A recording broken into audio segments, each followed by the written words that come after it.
Hey everybody, welcome to North Roads Outdoors. My name is Tori Rhodes, and this week you are watching the Big Ten Bass Championship.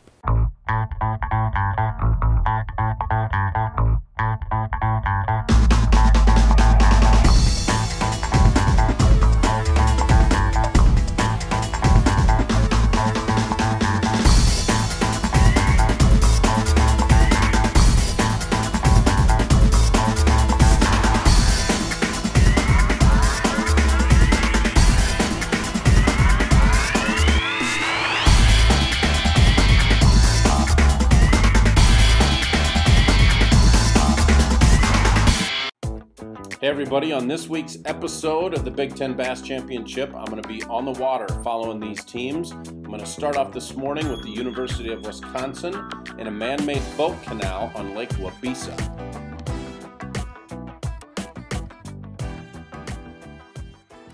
Once that lock starts pushing water, all the bait that's out in that open part gets sucked back into the channel, and the bass go with them. But during the day, they're out. At night, I think they're out here chasing all the bait fish in the open area. I figured that since it's such a shallow area, it's hard to run anything else. You just move the buzz bait across and try to pick up a few. There's a little lock right here that dumps into another lake, and what he said was when they start sucking water through there, it creates current, and all those fish just basically gang up right back in this little channel here.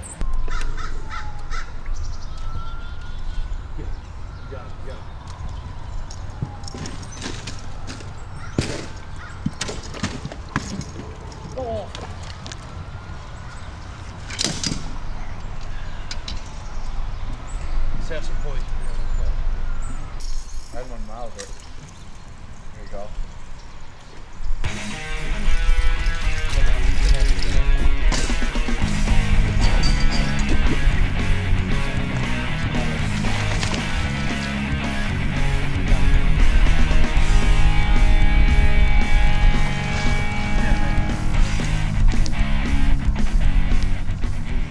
Beauty. Number 3.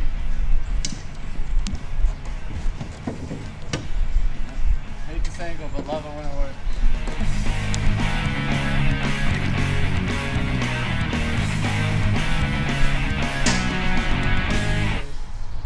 $16? Yeah. On my way out of Wabeesa, I find Nebraska fishing a bridge. We got one on a tube underneath the bridge, and I caught one on a spot for frog over along the grass over there. We run up a little bit, fish another bridge where we caught some, and then we might come back again. We're gonna let it settle for a little bit. We've been fishing hard for about 2 hours, so we're gonna let it sit for a while. Sweet. Well, you got a lot of day left. Yep. Good luck, guys.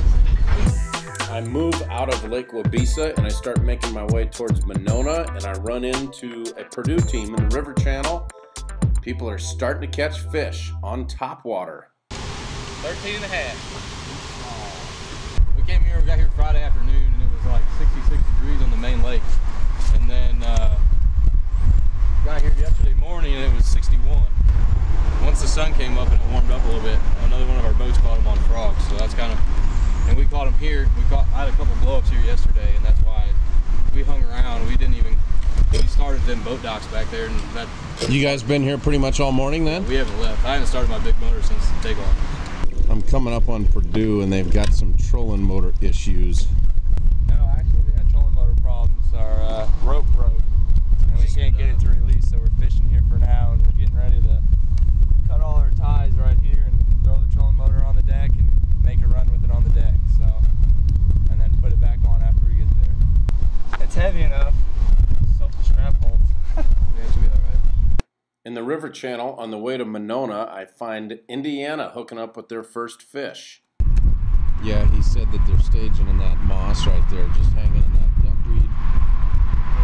Not quite in the pads, but just right where it makes that line of that clean water, he said, is where all his blow-ups are coming from. I'm hoping that as that sun comes up a little higher, they'll actually start eating the frog instead of just busting it. So we've lost quite a few fish. So Sweet. We're gonna cross our fingers. Yeah. I found an Iowa team in Lake Monona. A lot of teams this morning are having troubles. No fish in the box. The only opportunity we had for a keeper.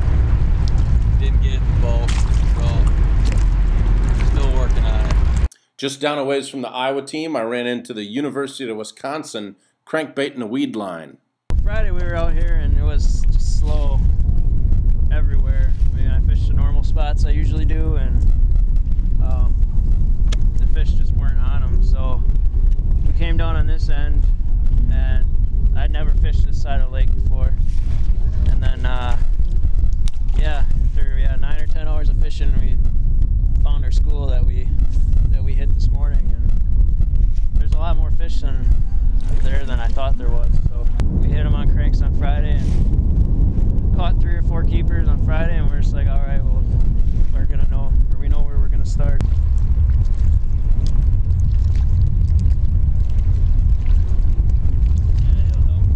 They are pretty close. Dang it, let's get the beam out. You guys got a good average going. Yeah, we do. Yeah, he's definitely bigger than Smalley. It's feisty. He's definitely. Dude, that helped us out, man. Getting rid of at least a 2-pound Smalley. We upgraded pretty good. So. Are you getting fairly consistently bit? Not really. One here and there. Yeah, last hour and a half probably. And the one you just got came on a crankbait? Yeah.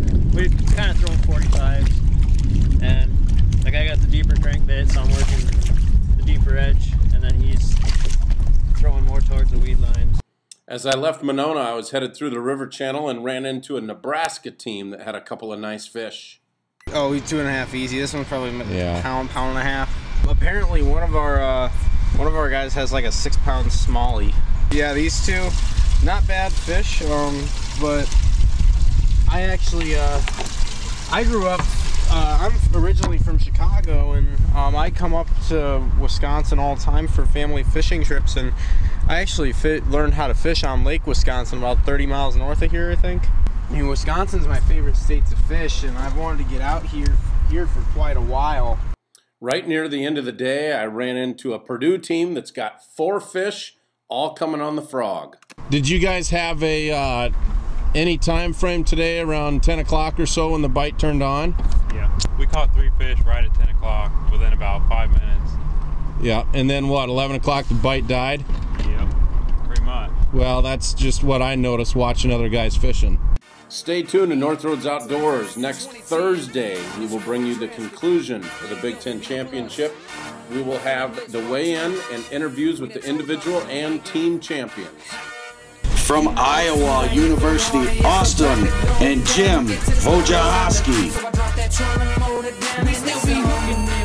Boat 24 from Purdue, Ryan Spicer and Nate Lenig. From the University of Illinois, Devin Loftus and Luke Stoner.